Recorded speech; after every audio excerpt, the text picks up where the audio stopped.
You are Locked On Phillies Postcast, part of Locked On Sports Philadelphia, on the Locked On Podcast Network. Your team every day. Sorry, I was looking at the chat right before I started. Already, you guys having some gems. What's going on? My name is Mark Farzetta. This right here is Locked On Phillies Postcast, and I'm your host, taking you through this little thing we like to do for 30 minutes or so when breaking down the Phillies. Sometimes it's fun. Most of the time it's fun. Most recently, though, it's not fun. It's bad. But before I say anything else, let me just say Happy Father's Day. Hope you like crap, said the Phillies. That was not a fun final two games of this series. Runners in scoring position, abysmal. Nick Castellanos, terrible. And Zack Wheeler decided to be like, hey, you know, I had a really bad start with that Garrett Stubbs fella in the second to last time that he caught me. The last time he caught me, everything was hunky-dory. But before that, it was 4 innings, allowing 6 runs against the Marlins. And then a nice start there against the Boston Red Sox. And then tonight against the Baltimore Orioles, this afternoon against the Baltimore Orioles, he decided to have the worst start ever. Great. That's just wonderful. Good, great, grand, lovely, terrible. And I don't want to hear anything about Estabrook's strike zone. Was it terrible? Yes, but it was a strike zone that was established. Although it was wrong, egregiously wrong, especially when it came to pitches outside, right? Those were balls. And Corbin Burns, he took full advantage of that. And I know that this is the cliche. I know that Crucker talked about it on the broadcast. But here's the thing. They're not strikes. But if they're going to be called strikes, then you need to take advantage of doing that. You need to take advantage of what the umpire is giving you. And it's not like Corbin Burns needs a lot of help when you've already put a Cy Young Award in your back pocket and you've already dominated the Phillies in your career earlier. So for me, he didn't need any help in this game tonight. And I know for you as well, Corbin Burns didn't need any help. But yet the Phillies and my guest broke behind the plate. We're like, hey, let's help him out a little bit more, because we're a giving people. That was terrible. Sorry that was part of your Father's Day, if it was part of your Father's Day. And if you're just joining me to talk about the game, well, I'm going to hope to be a little bit chipper. But here's what I promise you. We will end the show, at least on what I consider to be a very nice note. Now, the nice note that I'll be the spoiler with here, because I want to give everyone something to look forward to. It looks like Trea Turner. It doesn't look like. Trea Turner is going to be making his return to the lineup tomorrow night. I love that. Couldn't happen at a better time. Now, why couldn't have happened at a better time? Well, I'll tell you when it comes to the number one thing in 3 big things. But before I go any further, let me tell you guys who brings us this fine program today. And that, of course, is the great people at FanDuel make every moment more. Right now, new customers get $200 in bonus bets with any winning $5 bet. That's $200 in bonus bets with any winning $5 bet. Visit FanDuel.com/locked on to get started. Let's start it off with 3 big things. If you're just joining us, once again, let me just say in honor of a guy who was a father, one of my favorite comedians of all time, in an homage to him, Happy Father's Day, dads. Hope you like crap. And that's what the Phillies gave us today. And who is the craptastic leader? I'm not even going to go with Zack Wheeler. Zack Wheeler has done so much good throughout the season. I refuse, even after that start, to put him at number 1, because there was somebody who was just dreadful through this entire series that was worse and just has me all up in my feels of frustration, more so than Zack Wheeler's god-awful, hideously terrible, ugly, no good, very bad start today. And that's Nick Castellanos. Nick Castellanos, 0 for the series against the Baltimore Orioles. So that's first off. Okay, now Rob Thompson was all pissed off, okay? He was all pissed off, got thrown out of the game today. I understand, whatever, fine. Trying to get some life back in the team, right? You see how pissed off Rob Thompson was? If you see the thumbnail on our YouTube channel, you see how pissed off. That's from another argument, but it captures the essence of today, right? So I'm watching it and I'm like, he's really pissed off. Hey, Rob Thompson, that's how I feel when you fill out the lineup card and Nick Castellanos is batting second. 0 for the series. There was no point in this series when I went, maybe Nick Castellanos going to figure it out. Maybe Nick Castellanos going to help. I will say, The best thing Nick Castellanos did in this series at home plate, in right field, wherever, the best thing he did was put a ball in play in the first inning to help the Phillies get a run. That was the only thing. Well, sorry, it wasn't the first thing. The only thing that he was able to do to help the Phillies at all was in that fifth inning, when he got the ground out with runners at the corners. Kyle Schwarber, I believe it was on third base at that time. He came up to the plate with, second and third at that time. Second and third at that time. He comes up and he gets the ground out to short, the RBI ground out to short. And I was just thinking, don't strike out. Of all the times you're going to strike out. And he struck out 6 times in the series. Don't strike out, put the ball in play. He put the ball in play. Not only did he put the ball in play, he put the ball in play in a spot where he could actually get the run home. So that was good. Other than that, he gave you nothing. Absolutely nothing. And I can't take his approach to the plate anymore. And I said a lot of this yesterday, and I have to reiterate it. But oh my goodness gracious, I'm not the guy that bangs the drum about, don't swing at the first pitch. Don't ever swing at the first pitch. If that's going to be your approach, okay, it better work. And if it ain't working, to the tune of being a 204 hitter on this season, guess what? It ain't working. So maybe try something different. Yesterday, in his first 3 at-bats, he swung at the first pitch. This time today, he actually took a couple of pitches. All right. Took him long enough to make some kind of adjustment. And I'll acknowledge the work. I'll acknowledge that he's a guy that shows up in the batting cage and tries to get the early BP, extended BP, extra BP, tries to get that batting practice in there. Good for you. But the problem isn't making contact as much as it is your approach. If you have a little bit of patience, you're likely going to get a better first pitch to hit. If you have a little bit more patience, you're likely to get a pitch to hit later in that at-bat that you can actually drive into a gap. You can put into the stands. You can help this team win. But for whatever reason, Nick Castellanos ain't doing it. And Rob Thompson isn't doing any favors by putting him in a spot at the top of the order that is going to help this team win ball games. Now, all this could be moot, and I hope it is after today when Trea Turner comes back and he's immediately put back in that 2 spot. Trea Turner and his .343 batting average is put back into that 2 spot. But I just can't take it anymore with Nick Castellanos. And here's the other thing. He's had a couple of good weeks, not consecutively. Let's not get crazy. But he's had a couple of good weeks, like 2 or 3 good weeks this season. All right? A couple of them. Even if he has a good week, I'm waiting for a great month.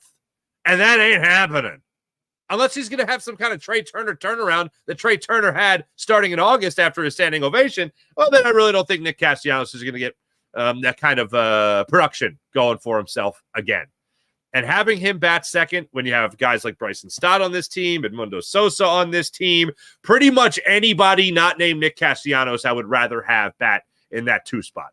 And it looks like we're going to get exactly what we really want anyway, which is Trea Turner back in that spot starting tomorrow. Couldn't happen at a better time. I mean, obviously, it could have happened like 2 weeks ago if it wasn't for that setback, but I'll take it. As long as I don't have to see Nick Castellanos bat above the 5 spot again, I'll be a happy camper. But yeah, it's been rough. All right, now Zack Wheeler. That was terrible, too. That was so awful. Zack Wheeler tonight, career high in home runs for, here, I'll put it up for you. I think I have it here. Here's from Paul Cassell of MLB.com. Zack Wheeler has allowed 4 home runs in his first time in his career. He's allowed 4 home runs. He allowed 4 home runs in his last 10 starts combined. He's the first Phillies pitcher to allow 4 or more home runs in a game since Kyle Gibson. Remember Gibby? People calling him Gibby? Remember that? Yeah. I didn't like that, but people called him Gibby. Yeah, he wasn't very good either. And he actually went on to pitch for the Orioles, go figure. Yeah, everything was off. And I don't want to hear, look, I am done with the excuses for really anybody. The Phillies are 10-10 in their last 20 games. The Phillies now have lost back-to-back games again. This is a team that didn't lose back-to-back games for over a month. And now they lost back-to-back games in the Red Sox series. They've lost back-to-back games again now in this Baltimore Orioles series. So there are no more excuses for this team. They lost the series, obviously, to the Rockies on that road trip. They've now lost, 4 consecutive road trip series? This is abysmal. So good thing they're going to have that home cooking. I'm done with the excuses when you talk about, oh, well, they were in London. People are out of their element. This was the second start for Zack Wheeler. I understand that he had a long layoff before, and I understand that he allowed his first inning run of the season against the Red Sox in that start. Fine. But after that, he settled in nicely. And then he has this huge test in front of him in a really good Phillies lineup. I understand that. And he fails miserably. The one person I was really hoping you could rely on today was Zack Wheeler. I don't care that it was Garrett Stubbs. I don't care that he might have still been finding his way back after 11 days off between starts, blah, blah, blah, blah, bloobity, blah. I don't care. Be better. Corbin Burns was out there dealing. And I don't want to hear about the strike zone either. Once you realize that was the strike zone, albeit not a strike, and once you realize that, exploit the hell out of it. Use and abuse it. Stop trying to put everything over the middle of the plate. I don't know if it looked like Stubbs was lining up in good spots for him. Middle of the plate. Henderson, first inning. Beat him. 9 pitches. 9 pitches in that at-bat to start the game. He goes deep, makes it a 1-0 ball game. 2-2 sinker. Did he have him on the inside corner of the plate on that 2-2 sinker? He absolutely did. Then Henderson fouled away a couple of pitches, and then he blasted a sinker out over the middle of the plate, every inch of the middle of the plate, 419 feet to center field. See you later. Then he gets Rushman to fly out to left field. Castle strikes out on a fastball. O'Hearn reaches base on the error by Harper. Couldn't get it from from Stott. Ended up not bothering the Phils at that point, and it was a 26-pitch first inning for Zack Wheeler. So already not great.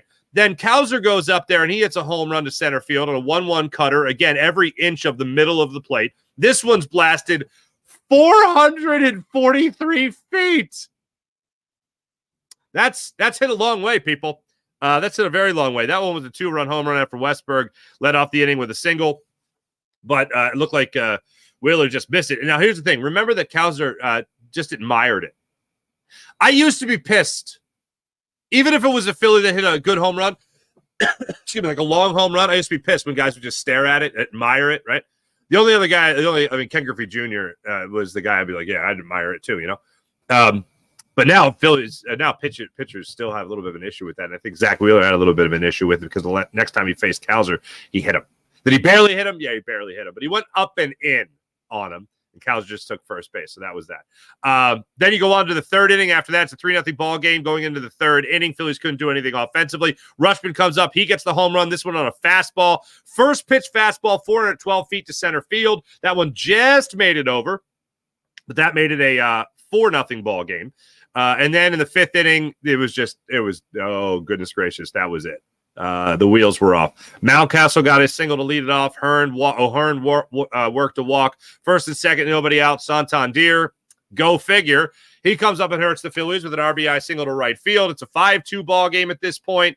After the Phillies actually scored a couple of runs in the fifth, it's a 5-2 ball game, and then Westberg blasted a 3-run home run.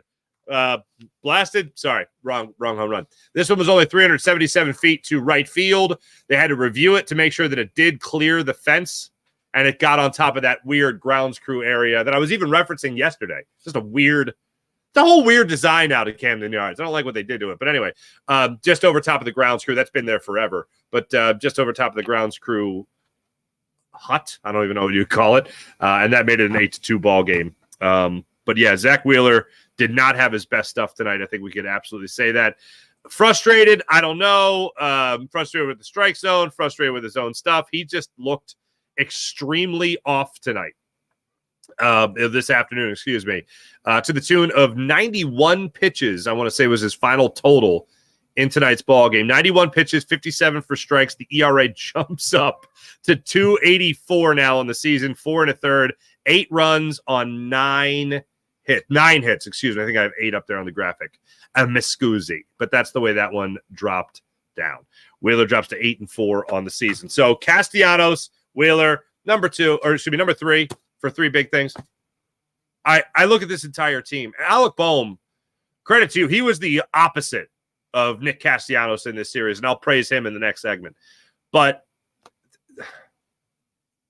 as a team, You're 2 for 19 with runners in scoring position over your last 2 games. That can't happen. Today, what did the Phillies end up with hit-wise in tonight's game? I know they had 10 going into that bottom of the 9th inning. In today's game, the Phillies as a team ended up with 10 hits. Like you're getting hits. You're choking in big situations. And the big hit, forget about. Like it's just not happening. You squeak by winning the first series of the first game of this series, taking it to 11 innings. The clutch hitting wasn't there. Alec Bohm was there for this team throughout the entire series. As I said, the exact opposite. 7 hits in the series in total. Today, he was the only Philly. When they were 2 for 14 with runners in scoring position, both hits belonged to Alec Bohm. But this was a huge test, this entire series. I even set the stage for you guys yesterday during the postcast when I mentioned that this is like a World Series of, well, who have they beaten? For they haven't beaten anybody crowd. This was the series that they were circling on their calendar going, this is the one. I told you so. After the series, I told you so. They haven't beaten anybody. Well, I'm sorry they can't just play the Orioles, the Dodgers, and the Yankees every day. So this is why that's exactly why this loss stings so bad. It's why the last 2 losses sting so bad. Like Boston, you go to Fenway, come back from London, yada, yada, yada, whatever. You didn't have a good feeling. I didn't have a good feeling. Then you go into Baltimore, you figure, okay, you're stateside for a minute. This isn't your first rodeo for a lot of these guys coming back from London. This is the big test. And they failed. I'll refrain from using epic fail because they didn't get swept. Epic fail would be a sweep, Losing the series is still failing the test. And like I said yesterday, this was a huge test for the Phillies. This was the World Series of, well, they haven't beaten anybody. And now those people get to stick their chests out and act like what they just said had any relevance to anything. Good times.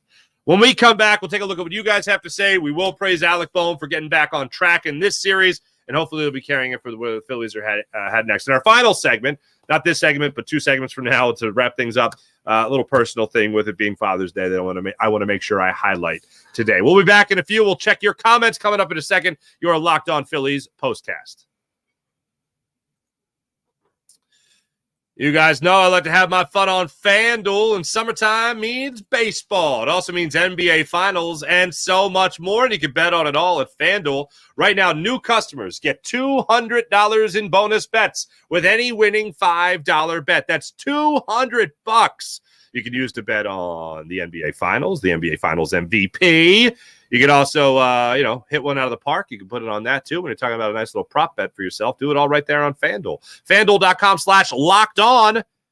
And you can add a big win to your summer bucket list. Right now, looking at the NBA Finals for tomorrow night, Boston looking to finish off the Mavericks in Beantown, 8:30 tip-off. Right now, the Celtics, yet again, 6.5-point favorites, as they've been, I think, every game in Boston this finals run. Also, check out this 5-leg same-game parlay for Game 5 in Boston tomorrow night, 8:30. Here's a popular bet people have been looking at right now. 1,864 people have actually placed this exact bet. Dallas on the money line. Then Luka held under 32.5 points. Interesting. Kyrie held under 23.5 points. Oh, my goodness gracious. Jason Tatum under 27.5 and Jaylen Brown under 24.5. That right now is going off at plus 48.45. 48.45. 4,845 plus 4,845. That's what it's going off right now. A $10 wager gets you $484.52. How do you like them apples? So check that out for yourself. FanDuel, America's #1 sports book. Go to FanDuel.com/lockedon. And that's where new customers can get $200 in bonus bets with any winning $5 bet. That's all on FanDuel.com/lockedon. Let's not forget about the wonderful people, the Prize Picks. You guys can have some more fun on Prize Picks. Prize Picks is America's #1 fantasy sports app with more than 5 million members. It's the most fun, most exciting way to get in on all the action while you watch your favorite sports, your favorite players, all that and more. You just pick more or less on 2 or more player stats for a shot to win up to 100 times your cash. With Prize Picks, you could turn $10 into $1,000 in a single game watching your favorite sports this summer. You can make Prize Picks line up in less than 60 seconds. It's just that fast. You just need to pick more or less on 2 to 6 player stats, projections, and you're locked in. If you're looking for promotions, Prize Picks has got you covered every week, from lowering select player stat projections on Tuesdays, which increases your chance of getting a win, to getting your entry fees back to you and back if losing on lineups on Fridays. So you can turn that around to getting your entry fees back if you have a losing lineup on Fridays. I jumped on the Alec Bohm wagon before the game. Bohm having more than one hit. He did have more than one hit, so I won on that one. And then I also liked Corbin Burns going against the Phillies today in terms of strikeouts. I was hoping he'd get lit up, but still get more than 6 strikeouts. He had 7, so I was able to hit on that. That's all you got to do. It's just that easy. Pick more or less on Prize Picks. Download the app today. Use promo code LOCKEDONMLB when you download the app. Prize Picks. Download the app. Use promo code LOCKEDONMLB for a first deposit match up to $100. Download the Prize Picks app. Use promo code LOCKEDONMLB for your first deposit match up to $100. It's highly encouraged to have yourself a great time when it comes to the great people of Prize Picks. Prize Picks. Pick more. Pick less. It's just that easy on Prize Picks. I want to see what you guys are saying about this game and your concern level of the Phils. But first, I want to make sure I acknowledge Alec Bohm. We talked about Alec Bohm before this series, dropping his batting average down to below 300. He was below 290 coming into this series. Now he has a batting average again of 302, 7 hits in the series. Did himself a lot of favors. He also, coming into today, had 3 RBIs in the 2 games going up against this Baltimore Orioles ball club, and then just put on a hitting clinic for these last 3 games. Went with pitches to the opposite field, was slicing pitches away from center field, was able to think pretty much.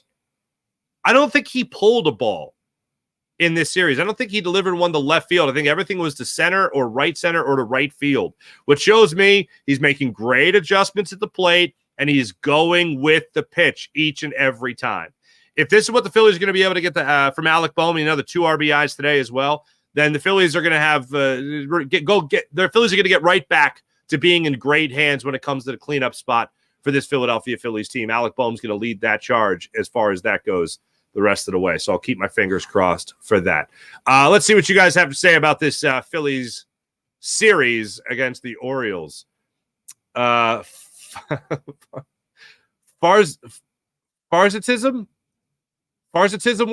Wisdom?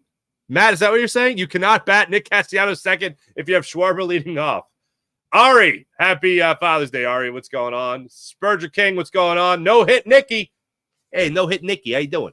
The Phillies' most consistent $20 million disaster. There you go.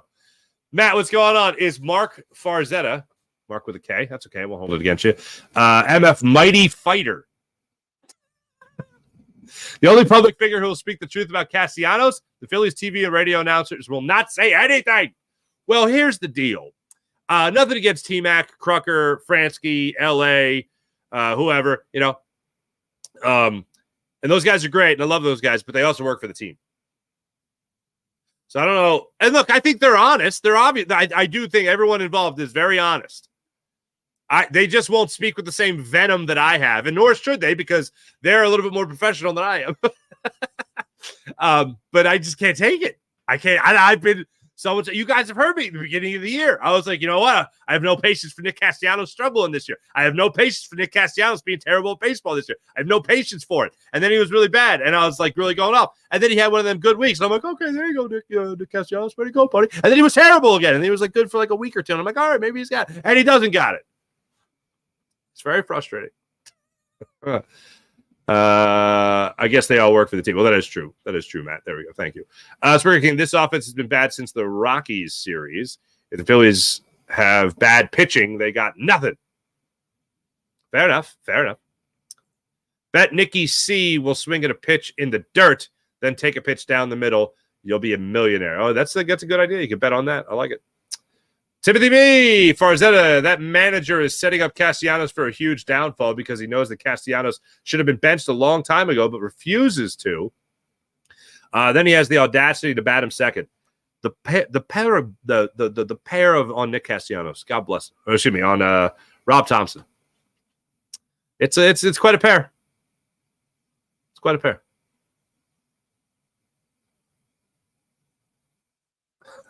I already picked up on that reference. You too are the father of young children.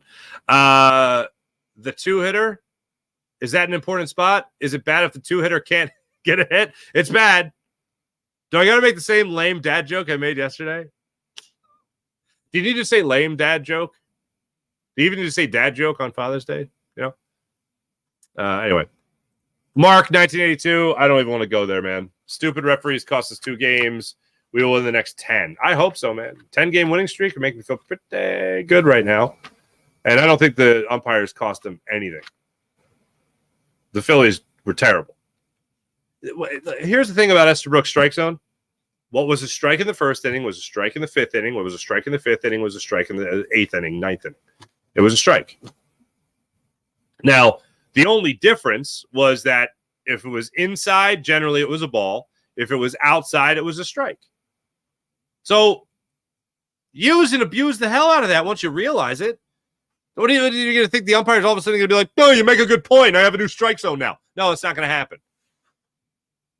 Edmundo Sosa, what's up, Timothy B? Edmundo Sosa is just a utility bench guy. Thank God, Z. Well, yeah. But he did pretty damn good. You know what I'm saying? IBH, time to come home and get better. Look, the Mets, before I started the show, the Mets were still winning. Where are they at right now? Holy Stromboli. All right, so the Mets have now won 5 in a row. But all their games since coming back from London have been at home. Gee, that's nice. Phillies, not so much. Phillies just go right back on the road. They don't get to play at home in, like, what was it? Was it a week and a half?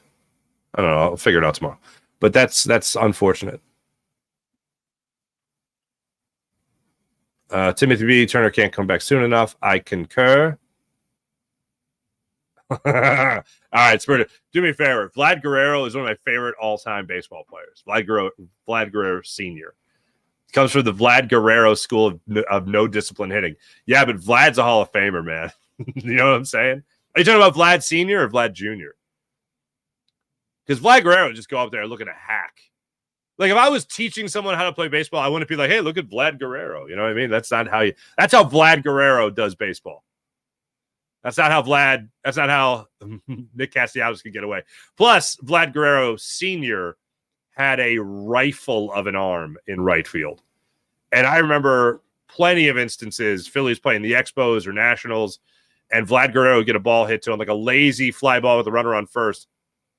No chance. And it's like hit the shallow right field.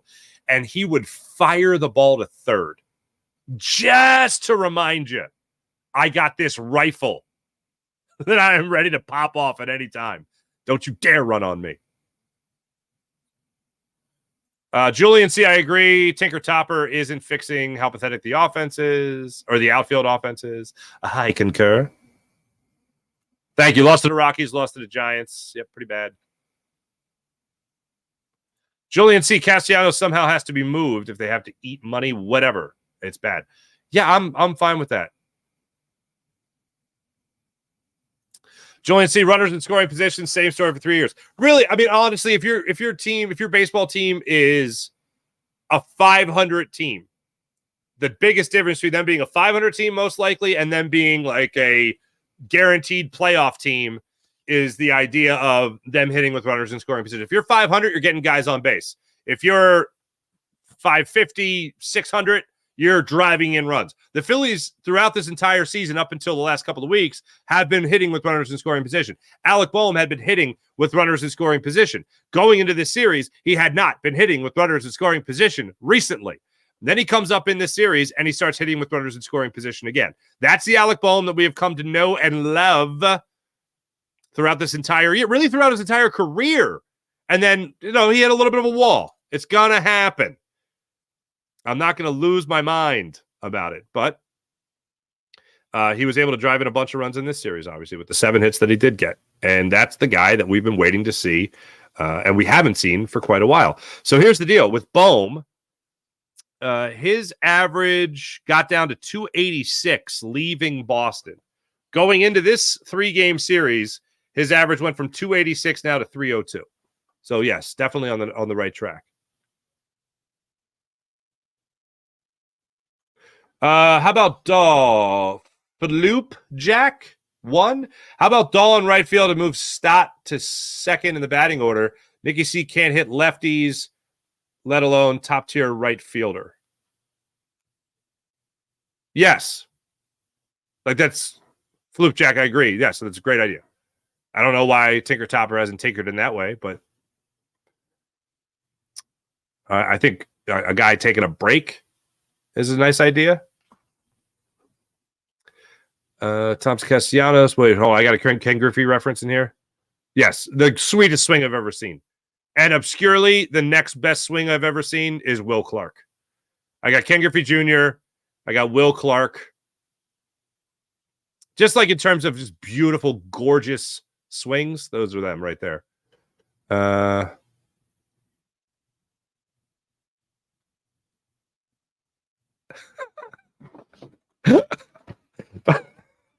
Spurgeon King, this is going to make me laugh later, too. I'll think about this and then it'll make me laugh. Farzy, such a good pitch, man. No hit Nick whiffed during the advertisement. There you go. Nick Castellanos batting 202. Yeah, he's pretty terrible. It's not good. Hey, Buddy Christ. What's going on? Hey, Buddy Christ. Say happy Father's Day to your dad for me, okay? I'm ready for a nap. Aren't we all? Aren't we all? Thanks, everybody in the chat. You guys are fantastic, as per usual. Yes, Ari Stein, thank you for reminding me. Make sure you hit like and subscribe on the Locked On Sports Philadelphia YouTube channel for all that great stuff. All right, when we come back, we'll take a look at where the Phillies are headed after this. They're headed home. They're coming home. They're coming home, guys. And also, personal tribute I'm going to do, being that it is Father's Day and it's relevant to the game and to this series as well. Maybe you saw me put it out there on Twitter already, but I want to hit it live on the show as well. We'll be right back. You're Locked On Phillies postcast on the Locked On Sports Philadelphia YouTube channel. supplyhouse.com. Get supplies from the site that's made for the skilled trades, supplyhouse.com. Supplyhouse.com is the reliable way to order plumbing, HVAC, and electrical products online. Their easy-to-use website is packed with helpful resources, the latest product info to help you get the job done right. Shop a complete inventory of over 200,000 parts from over 400 top brands and get your order delivered right to your door with fast shipping from coast to coast. Need help with an order? Get an expert support, an industry-leading service from the friendliest folks in the business, and talk to a real person every time. Pros in the skilled trades can get a competitive edge. That's right. You can get that competitive edge by joining supplyhouse.com's free Trade Master program. Every Trade Master gets access to a dedicated phone line, free shipping, and discounts on every order. Join the thousands of trade professionals already benefiting from the free memberships at supplyhouse.com/TM. That's supplyhouse.com/TM, and order plumbing, HVAC, and electrical supplies from anywhere with just a few clicks at supplyhouse.com. That's supplyhouse.com. On a personal note, I am from a little town called Ambler, Pennsylvania. I grew up in just a little bit of ways from there in a place called Doylestown. So I'm a Philadelphia guy. I'm a Philadelphia fan. I'm from the Philadelphia area. I lived in Philly proper, Fairmount, 20 years. So I absolutely love Philadelphia. Every sports team in Philadelphia, all that stuff. That's who I am. My mother is from Baltimore, Maryland. And one of the coolest things when I was a kid was going to Orioles games, actually, at Memorial Stadium in Camden Yards. And this is the reason why. This man that you see on your screen right here, this is my grandfather.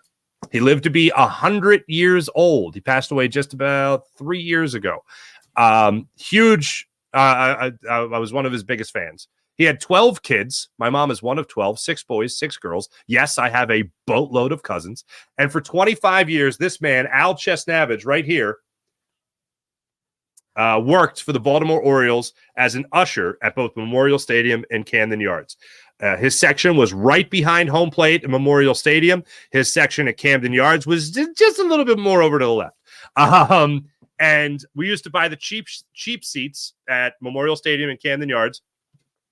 When I was a kid and we'd go down and visit my mom and pop up, and he would wave his towel, his usher's rag, and that was the signal for us to go down to our newly claimed seats.